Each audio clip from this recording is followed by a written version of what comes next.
The best lawyers aren't found in the big law firms. They're found in the stories of those who left.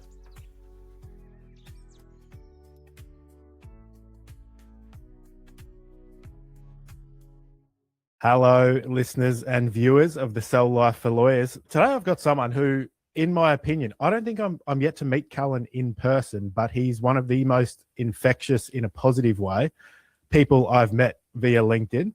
We've had plenty of chats offline, and also he put me in the hot seat just recently on his podcast, so I was returning the favor. So Cullen, my first question to you is, where does this infectious energy, you always seem to be on and just spreading positive vibes, where does that come from? No, well, first, thank you for having me on, Lofty. It was an honor to chat with you a couple of weeks ago, and it's great to be on your show for all your wonderful Sell subscribers and members. For that question, I've gotten it a lot since I left primary school. You know, why are you so happy? Why are you so energetic? And, you know, I've always asked myself this question. I don't know. It's a naturally induced euphoria, I think. Yep. I just choose to be happy. And I think we talked about it offline. I think it stems back to my mother and father getting me into the Jim Rohn, Tony Robbins very early, putting on the cassette tapes, if you know what those are. Mm-hmm. And it's kind of like you got to stand guard at the door of your mind, no matter what's going on. Every time I walk through this door with my team, they'll always see the same person because, you know, we're always going to have downtimes, but I think people have to realize that your energy comes from within. And, you know, no matter what's going on, if you can maintain that positive mindset, I feel it served me, and I definitely feel it will serve others. And I love to run as well. I can't not go through the day without running. So I run in the morning with my boys. I sometimes take them in the afternoon. So running helps as well, I must say. And clears it. So yeah, because for you, you would have moments, I presume, where you do. Because I find the same thing when I'm publicly, I want to make sure that I'm spreading that energy, but there are still moments where stuff doesn't go your way. You've been running the business long enough, you know, it doesn't always go your way. Is it just you have a really quick reframe muscle in your mind to go, well, this can be, it can ruin my day, or I can just turn it into a potential solution? Like, have you just built that muscle over the years? I think it is like that. And my business partner, Andrew Johnson, has the same way of looking at the world. You know, when something goes wrong, you know, way back in the day, I would have stressed about, I would have gone, oh, woe is me. Why does this always happen to me? But now it's like, you know, back to Jim Rohn, when something like that happens, you just say, isn't that interesting? Or, oh, that's good. That's our usual go-to. Oh, that's good. But let's see what we can do about it. Because yes, you could wallow in that and you could show your team that, but then it lingers longer. If you just attack it and go, you know what, that's not good, but we'll find a solution. You tend to, if you approach life like that, at least we have for the last 8 years, you know, I got a t-shirt that I bought recently, and it says, are you worried about something? Yes. Can you do something about it? Yes. Then don't worry. Are you worried about something? Yes. Can you do something about it? No. Then don't worry. Do you know what I mean? It's like kind of just reframing that mind to say there's always going to be a solution. There's always going to be something or something you can't do. So why are we stressing and worrying about it? Because that's probably one of the biggest killers in our life is stress, worry, and living in the past as well. It's a lovely one. And I think the one I've got, Courtney always brings to me. There was a great video. I think a famous actor was sort of telling a story about a Chinese proverb, and his son the people come to draft people for the war. The son gets. Oh, I love that one. Yes. I can't call it yet. Yes. So Courtney's thing to me is now I come out, oh, this big deal might be falling through, or I've seen this email and I don't know if it's going to go. She goes, I can't call it yet. I'm like, yeah, because you're subscribing like a meaning to this before you've got all the facts and things have actually played out, and who knows what that could mean in a few years. Yeah. So it's good to have someone who can help you through those moments too. Yeah, well, yeah. And it is that moment, like when people say, oh, you've had this happen to you. Isn't that lucky? It's like, maybe not. And then someone says, oh, aren't you disappointed about that? Maybe not. Like the history hasn't been written yet. And I think that analogy has proven true in my life. More often than not, you think the door's been slammed in your face, but then 3 or 4 windows have opened. And it's like, oh, never would have thought that this would have happened. And that happened to me, just like anecdotally. When I came to Sydney, I originally studied radiography. So that's why I can see right through people, right? So I studied radiography, realized it wasn't for me because I kept on being told, to your point, Cullen, you need to tone it down in the hospital. Cullen, you can't be that happy with patients who are, ill. Cullen, you can't do this, you can't do that. And I just thought, you know what? This is probably not me living an inspired life. I love radiographers. You do noble work and it's a very clean, honorable profession, but it wasn't for me. So I switched gears and went into what I thought, because I'm also used to be a magician. So I I tried to get in as a croupier at the casino. The first question they asked was, okay, here's a stack of chips. Can you read the colors and tell me what these colors are in the chips? And I said, red, pink, blue. And they said, stop. You're colorblind, aren't you? I said, yes. Is that a problem? Big problem, because we can't have you in the high roller tables where there's no money denoted on the chips to be given someone 50,000 when they only won 500. And I said, okay, that's sad. So the door was slammed in my face, but they said, oh, you actually be perfect for, concierge guest experience. So why don't you go into that? So I started my MBA, and I worked in hotels, in the Darling Hotel and then the Four Seasons, and worked my way up to guest experience manager. I was dealing with, high-end guests like John Cleese, Bon Jovi, Lady Gaga, all that, and all the high expectation American guests that you get at Four Seasons. Where's my room, Carlin? What are you going to do about it, Carlin? And then, that could have been, again, people would have said, oh, you studied radiography. What are you in hotels for? But I actually met, not only did I learn a whole lot, and I always find some of the finest people come from hospitality. That's why the banks rip people out of hospitality and hotels, because they just think on their feet. Not only did it get me to learn a certain way in dealing with conflict and thinking on the feet, I met my business partner in hotels, Andrew Johnson. Yeah. He went off to Bank of Queensland. I went off to Macquarie when I finished my MBA. And then it all came full circle when he gave me a call and said, Cullen, I'm in an office working with lawyers. They don't know it. They're very smart people, but they know nothing about finance. We need to start this thing. And that was when I joined him in July 2018. Amazing. And that backstory, that's what it was you're sort of taking the questions out of my mouth, because that's where I wanted to find out where Cullen came from. And the hospitality aspect, that's to basically take a compliment from what you said. That's where me and Courtney met. And that's sort of the foundation of my entire business. Straight out of school, I opened a cafe, and I've realized, looking back, could have done an apprenticeship, could have gone to uni, could have done what I wanted. But that's 4 years, running a business. Yes. Amazing thing to come out of school. It also taints you to go, it's very hard to work for someone once you have.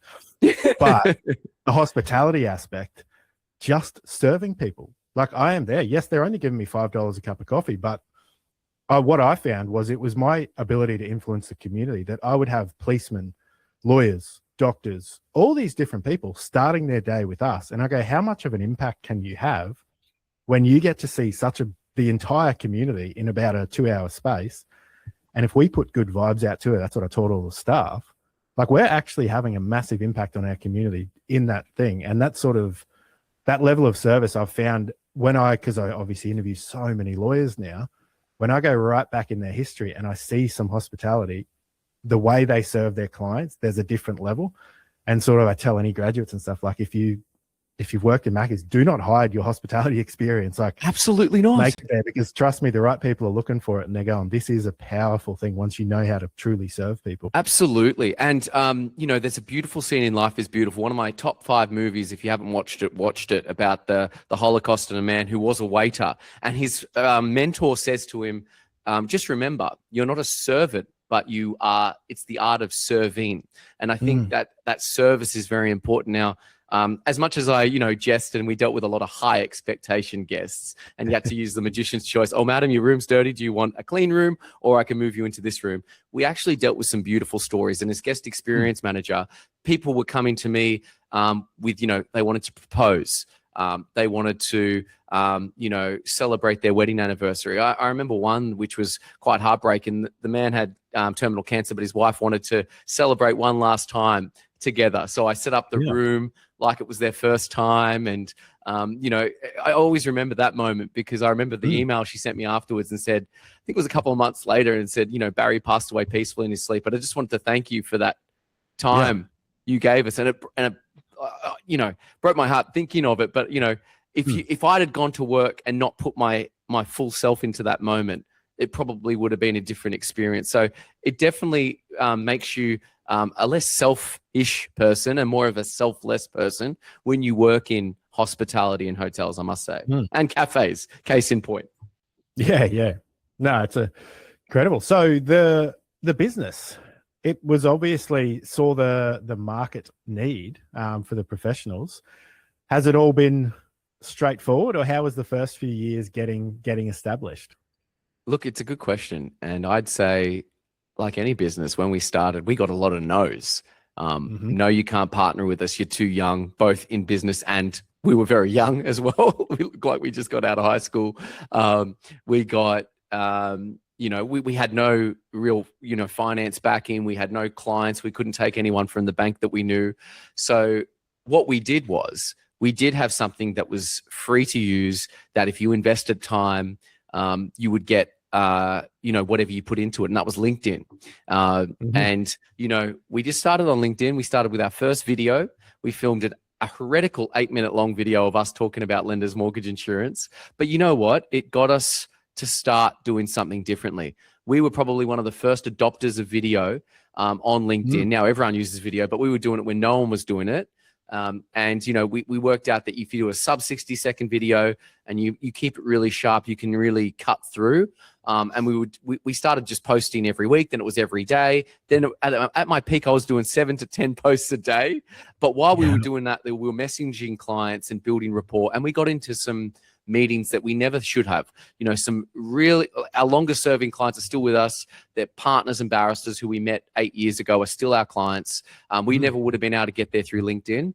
And all that process, once we started winning some awards, which is why I highly recommend that in this culture of tall poppy syndrome, toot your own horn and put yourself up for some awards, because it does work. Because once we started winning some awards, we started being taken seriously by some of the membership bodies. And that's when we started to get in with the law societies, the bar associations. And then fast forward, started with 2 people. Now we got 23. We're in every major law society, bar association. I think over 40% of big law. And now we've just started accounting home loans. That wouldn't have been possible if we didn't lean into LinkedIn and just putting ourselves out there. And we'll talk about it later, but it's important that people know what you do, even friends and family, because we've all been to the barbecue where Bob says, "Oh, I just got a great, sales coach." And it's like, "Oh, Bob, I'm a sales coach. Why the hell didn't you speak to me?" And that's not Bob's fault. That's your fault for not putting yourself out there. And, that's why I put it into the book, our experience as well, because so many people were saying, "How did you do it? What did you do?" And it's like, you know what? I'm not doing it to make money, but I like to write. I basically, before we had kids, spent about 4 days over our baby moon, putting all our history of how we started our business, and it turned into the book that I put out a couple of years ago. And, it's great to see us still making an impact, basically. Yeah. Well, and I can absolutely, I think I left a review either on Amazon, somewhere I left a review, or maybe on Thank you, Lofty. Appreciate that. Look, no, but we took off. Like we've used exclusively LinkedIn to take off in our business. Yes. And a lot of the things I was already active, but when I read your book, there was about 7 things I picked up. I was like, and implemented them. So I can absolutely attest it works seamlessly. And we've followed a similar trend. Once you do have that momentum, and we did some law society stuff. And then once you do the law society, the lawyers start looking at the funny, because it is, I know what I'm doing is a bit of a caricature thing, which is unusual for lawyers. But also what we do works, and I just do that to break them out of their shell. You can do magic tricks. I just have my personality in a bright green suit to try and break people out of their patterns, sort of thing. Managing 23 staff, has that been a gradual growth for you guys? And how have you had to adapt as a leader to go, it's not just me servicing, now I need to teach people how to service the end client? I think you have to learn very quickly, because back in the day, it was myself and Andrew meeting clients, doing the loans, talking to credit, getting approval, and then going back to the client to say, "Hey, you're approved," but all while still prospecting, and realizing that once you bring on your first team, we've had our 2 brokers, Luke and Josh. We've got 5 brokers in the company, but they've been with us since the start. They're now top 100 in Australia out of 22,000 brokers. And that wouldn't have happened if AJ and I just said, "You know what, we're going to still be the brokers and you guys are going to work for us." We just said, "You know what, how can we bring up the next generation so we can impact and help more people?" And I think that's what most business owners maybe get themselves into the trap on that they have to do everything. So we went through an iteration very much so in the business where we were leveling up the next generation, now to a point where we've got 6 writing brokers, we've got all the support staff and everything like that. But now that we've started accounting home loans, both Andrew and I are now back on the tools, and it's like we're in startup mode again. So I think it's that mindset that, yes, you have to get off the tools and work on the business, but at a certain point, once you start going into a new demographic and a new growth chapter in your business, you have to have the high EQ and the modesty and not the high and mighty, oh, I can't be doing that anymore. Maybe I need to get back on the tools and be client facing again, just so we can, relearn about our clients and get it in that startup mode. So that's the mode we're in now. We're in chapter 2.0 of the business. Legal home loans is doing phenomenally, and now it's building accounting home loans. Amazing. And I'm excited to see, because I'd love to see, was it 7 or 8 years to build? My estimation is, so this will be in historically on YouTube or wherever it is, it will take probably half or less the time for accounting home loans to reach the same level, because obviously you guys have a playbook that works.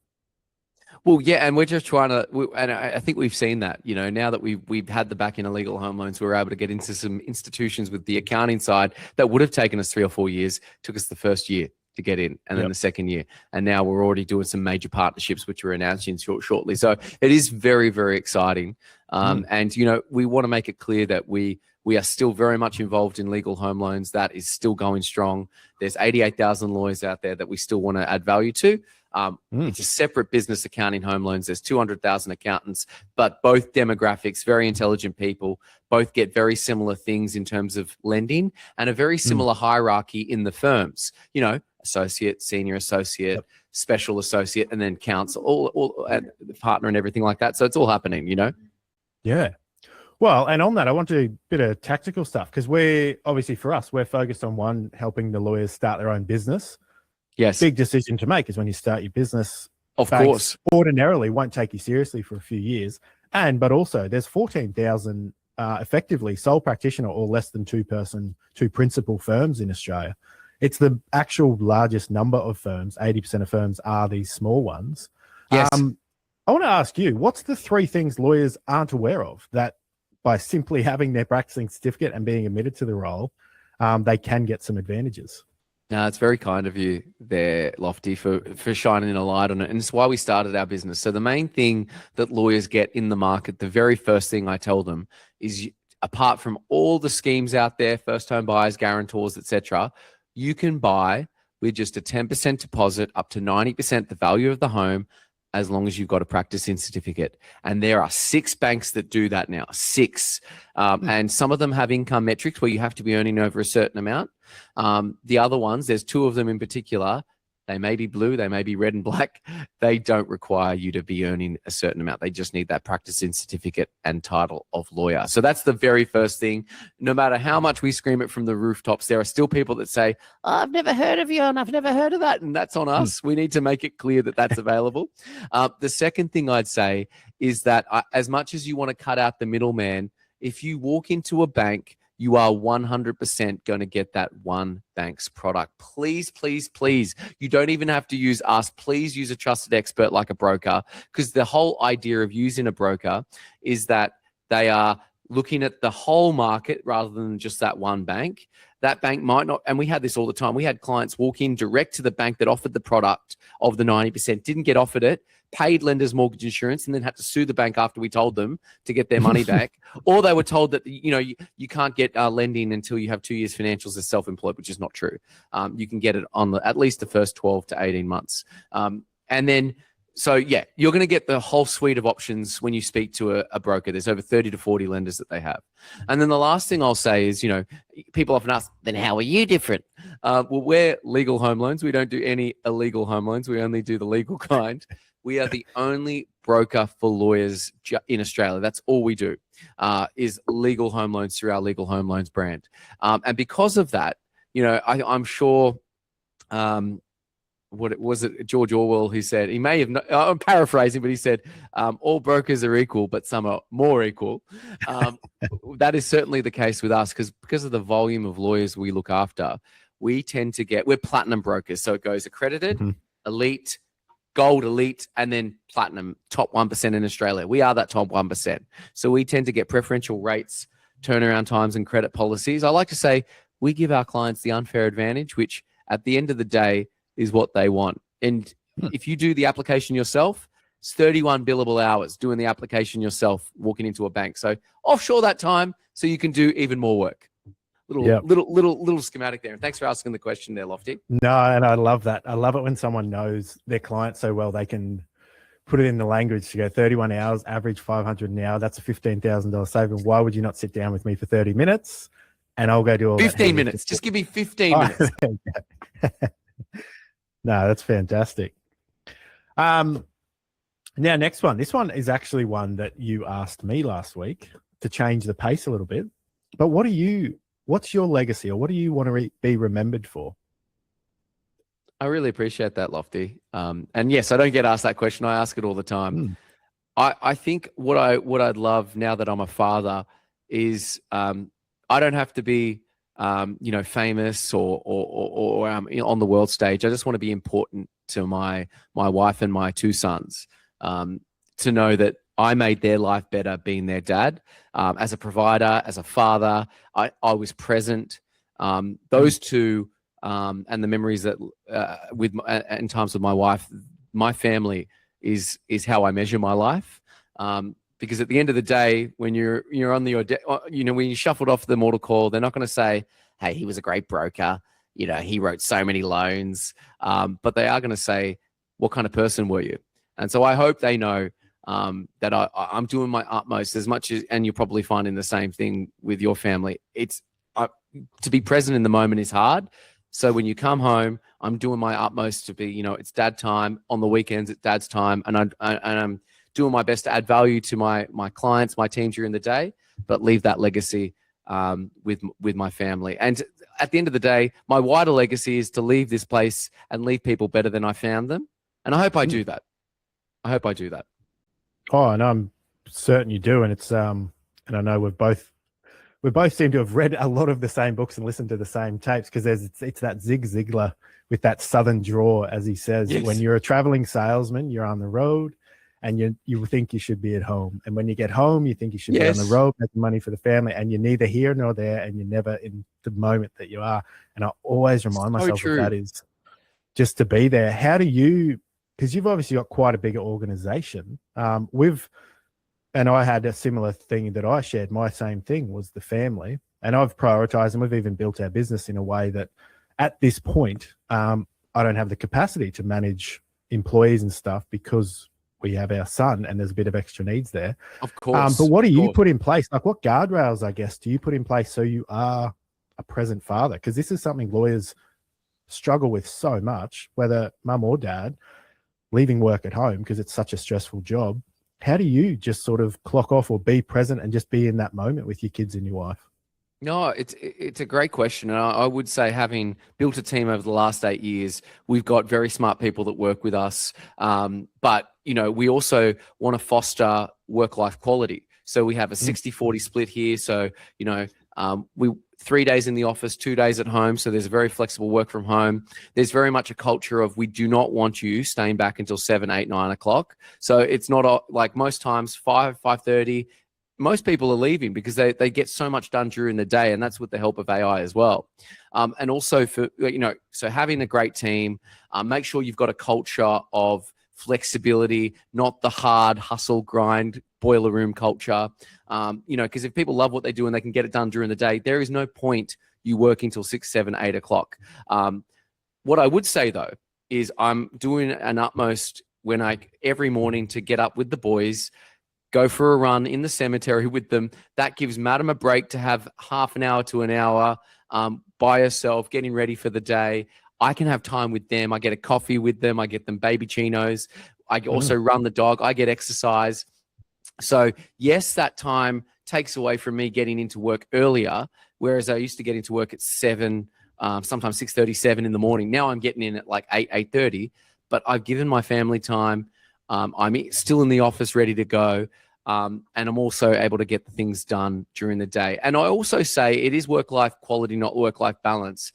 Even though I say I try and get out here at 5:30, 6 o'clock, I spend time with the family. When I'm home, literally, I drop my bags at the door and I say to my wife, the first four words I say is, how can I help? What can I do? Put me to work. And it's like, you don't have time to log in when you get home. You need to be, you got the kids going, Daddy, you got bath routine. You've got, because mine are 2 and 3 years old. There's all that. But after we put them to bed, we've divided and conquered. And I've spent time with my wife. We have a cup of tea and we might watch something or talk. In the evening, it may be 9:30 or 10 when everyone's gone to sleep. If I need to get some things done, I don't mind logging in for half an hour just to set my day the next day. There's nothing wrong with that because it's helping your future self. You may have to do that. But if you've had quality time, that's okay. And as business owners, that's okay. Where it's not okay is that logging in turns into 1 o'clock in the morning and you don't get a sleep. So it's all about work-life quality rather than work-life balance. I'm a big advocate of that. Yeah, and I really hate that word balance because I'm like, that's sort of putting you can't put a weight on certain things, which is that family time and the thing. And I go, there are just seasons. There's seasons that you go through where you do have to double down. You're trying to rebuild a new brand now, so you do have to do a little extra. But you also know that will be so I can have more time as the kids get older, and maybe during the teenage years or whatever it is, I'll have more time then, so I can put it in now. And I go, it's a really good way of reframing it. Work-life quality, not work-life balance. Absolutely. And the other thing I'll say, I don't have any affiliation with this company, but I've certainly found it amazing, is I like to write and journal. So I'm very much trying to get off the screen. But what I was finding is because I like to journal, I had all these books for my different ideas and my things. What really has changed my life in the last 6 months is I got one of these, remarkable tablets. And now and basically it's all in one spot. It feels like paper. And every night I journal, I write letters to my sons, and it's that half an hour, that Mozart time. My good friend Andy Fell talks about that time where you're just with you and you're just taking that time for you. And I think it's that Socratic reflection that's, I think it was Aristotle or Socrates said, the unexamined life is not worth living. What's the point of doing all these things if you're not actually catching yourself saying, hey, I noticed that every day I meet Joey, I feel really angry and upset. Probably should not schedule coffees with Joe. Like just having those moments during the day where you can do that. So that for me, that's worked, and highly recommend if you haven't gotten into journaling or self-reflection, do so, because you probably got some nuggets from your own self rather than reading the self-help books. That reflection and self-introspection is probably more important than ever. Yeah. Oh, and I love that. And even as you were explaining how you start your day, because I look at it the similar way. I've got a list of 5 priorities, and I journal similar. And you're the 6th person in the last 3 months, including a lot of our lawyers, who's mentioned this remarkable. So I think I'm going to have to bite the bullet and get one. Because I've got the same thing. I have notebooks dotted all over. You got notebooks everywhere. But the problem is, right? You say I want to write, and then you don't have it with you. So that solves the problem. And the other thing I do is I ask myself. I'm happy to share them off. I've got 15 questions I ask myself in the morning, or 15 things I cover. And then I've got another 14 to 15 in the evening. And they're all tailored differently, because once the start of the day, what do you want to do? What are you grateful for? The word of the day, all those kind of things. And then in the evening is, what am I thankful for? What did I do well? What will I do better? What if this was my last day on earth? How would I be happy? And all those things. So I'm happy to share those questions for you. Don't share those questions. They're very personal, but happy to share them if other people get value from them as well. Well, what I was going to say, Cullen, is when I looked back through this transcript, I think I can see another book in your future, because I can just see like that, the energy. Again, when you have that infectious energy, everyone is going to ask, what's the source? Like, what's the magic drink? Is it in that tea you're drinking? Like, what is this? Absolutely. Yeah. But as I've learned, it's a combination of so many different things and you have to examine it daily, because daily you'll go through different things. So one question before we nearly wrap up, a recent book. What's a recent book that you've felt has significantly shifted your thinking or sort of your view of the world? Okay. It's a great question. And if you do follow me, you'll know that I love to read audiobooks, actual books, whatever. I've got my newsletter that I put out, a book that I finish every couple of days, and I'll share it. But one book that has changed me immensely, it's actually a compilation. And Madam bought me this book 5 years ago. And because I am a self-enrichment junkie like yourself, the only books I tended to read which is quite a myopic view, in my opinion, for me, was self-help. It was, Yep. it was the Atomic Habits, it was the 5-second rule, all those things, which is great. Those books are great. But Madam was saying to me, and quite rightly, you don't read any stories or fiction. You don't actually wind down or get ideas. And you are a writer and you've got books in you that you want to do. And as Stephen King says, if you want to write properly, you've got to read a lot and write a lot. And that means not just reading one subset. So the book I've really taken to it's by, I'm going to butcher the name. His name is Mustache. The author is Mustache, and it's the 1,000 Books to Read Before You Die. So this gentleman is also a prolific reader and author and reviewer. And he's basically done the work for you. He's taken all the non-fiction, fiction, biographies, books that he deems that you should probably shortlist and start reading. So I started that book 5 years ago. I've almost finished the A's. I've got to quicken up because I got a challenge to myself. I wanted to finish this in the next 10 years, and that was 5 years ago. So I've made a challenge to myself. I want to get through a significant portion, if not the whole lot, by 40. So I've got 2 years to go. But that book, I find, is something for me. I would have never read, Why a Caged Bird Sing by Maya Angelou. I would never have thought to read that book. I would never have read some of the fiction books that asked to read, like Flatland or The Black Cauldron. And the journey and the stories that it's taken me on, I'm just so grateful because now in the evenings, I'll read one of those books that is suggested, and it just takes me to another place. And sometimes they're biographies, sometimes they're stories. But for me, I needed to break out of the self-help addiction, if I can call it that. And that has been a life-changing for me, the 1,000 Books to Read Before You Die. Amazing. And I'm just thinking how journeys have been so parallel, because that's exactly what my wife said to me about a year ago. And when I got into some of the fiction and the classics, she was buying me the little classics that I could get through quite quickly. And then I was getting engrossed in them. Absolutely. And it was a meditative. It would just help me shut the mind off. I'm like, these are actually incredible. And I guess it's because you're looking for nuggets. When you're in that self-help mode, you're always looking for nuggets. Yep. There's a lot of wisdom in these classical fictional stories. 100%. I think I just finished Stephen King's The Stand and Misery. Now, those are two very different horror books, but there are even some interesting lessons in that. Like, I think in Misery, it's about an author who gets, kidnapped by his number one fan. But it's all about, he was writing this series of books which were famous, but he wasn't true to himself. And then he made the decision, you know what, maybe I need to do something else. And it's like, okay, even though you've been doing something for your whole life, the lesson is maybe you should try something else. And, even in fictional horror stories, you can get some gems of wisdom. So thank you, madam, if you're watching or re-listening, and to your wife as well. Reading fiction, definitely life-changing. No, amazing. Now, because this will be relevant, but it'll be an evergreen podcast, but also people will listen soon. Property market right now. How is it going in your opinion? You guys are national. You see the market. I saw an article my father sent me, and he said you got to ask Cullen about this from, I think, the owner of the Meriton, and he was sort of very nervous about the property market. How are you finding it across the country and specifically in New South Wales? Well, obviously, there's been a significant shift post-budget, and with the rate rises that we have.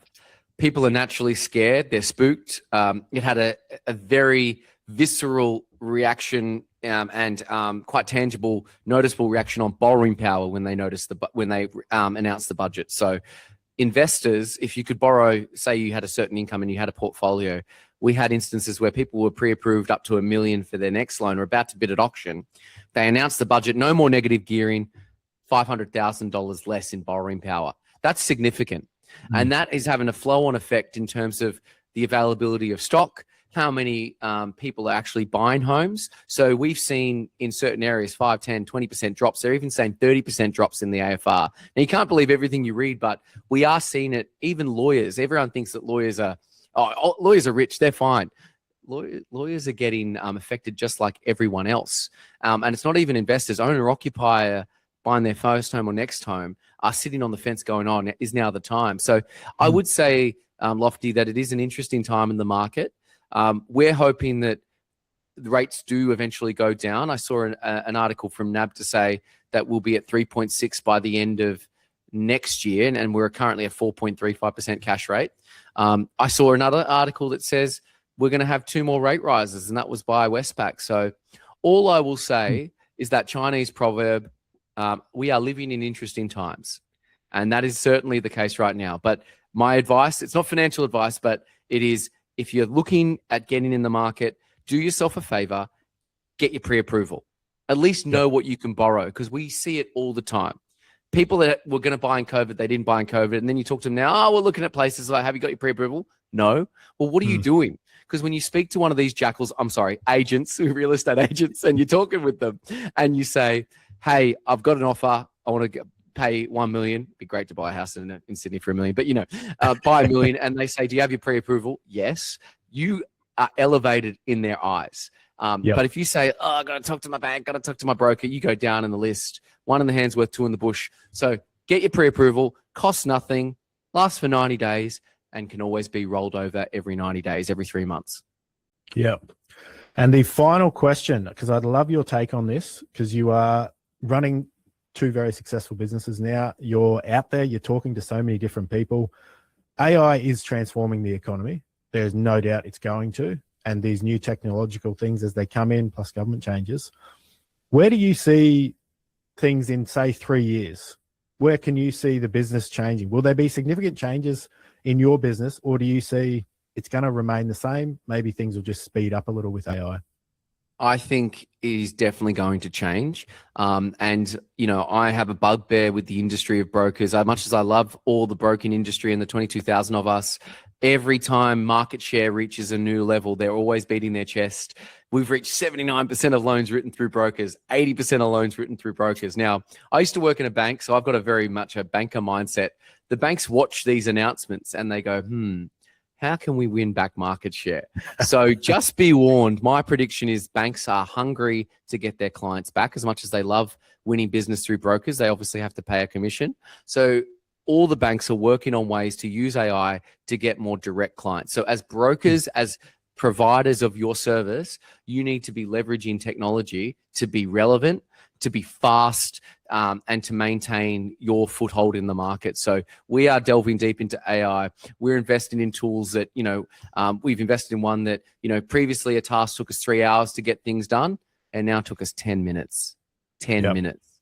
So highly recommend that you don't have your blinkers on, realize who the players are, and think, things won't always remain the same. Change is, what is it? So, death is certain, life is not. Change is going to happen. So just be prepared. And for us we're just going to keep on doing our best to add value to lawyers and accountants in the most efficient way possible. We are leaning into AI and we're embracing it to make it even better, a better experience for our clients. Well, and I was going to say, and I hope people listening to this, as I tell anyone, use AI to provide more human-to-human time. Correct. That, to me, if everyone can start embracing that, because I go, that task that was now 2 hours and 50 minutes less, how much more can you get to know your client? Correct. And you should be on the phone with clients. You should be talking to them, right? Yeah, absolutely. And so that's where I hope, because I know it can get to a point. I've talked to so many lawyers who get interviewed by AIs and stuff now, and I'm like, I really hope as the industry and the people who are sort of leading the businesses, we embrace it to provide more human-to-human time, because that, to me, is what we're missing. And I know the service you guys provide is all about that personalized touch. Correct. And it also makes you, I find it makes you a better person and your team a better people as well, because if you can free up some of that time and have more human interactions, you can also carve out some time during the day. And what I've noticed is, always been a runner, and I'm one of those weirdos that, doesn't drink and is a vegetarian. So yeah, pretty crazy. But what I never used to like doing was getting changed in the middle of the day, going to the gym. Now I've actually got carved out time, not at lunchtime, because that's crazy. You shouldn't go at lunchtime, but I go at like 2 to 3 o'clock, and sometimes I'll go with my business partner Andrew, go to the Virgin up the road, have some time just for that meditative time. And I don't think I could have done that, definitely not in startup time, definitely not, and definitely not without some of these technological help, because I would have been, and myself, my team would have been too in the deals to have that freed up time. So definitely embrace it to see not only what you can use it for with your clients, but how can you free up time for yourself? So, like, what does Jim Rohn say? If you look after you for me, I'll look after me for you. So if you look after yourself, then you can look after everyone else, right? No, wonderful. Well, we'll leave it there, but what's the best way? I'll definitely put the laws for LinkedIn in the show notes. What's the best way for people to get in touch? Mate, I am wherever anyone wants to meet me. Instagram, LinkedIn, definitely, probably a LinkedIn message. I'm pretty active and I'm on there daily, so you can respond there. And I've got my link to coffee and whatnot. We can book in a coffee or a Teams chat. Or just tell me if you like this podcast with Lofty, hated it, had some comments on how we can improve, let us know. But yeah, it's been an honor to speak to you today, Lofty, and thank you for having me on, mate. My pleasure. Hopefully it will not be the last. Thanks, Cullen. Thank you, everyone. Take care. Make it count.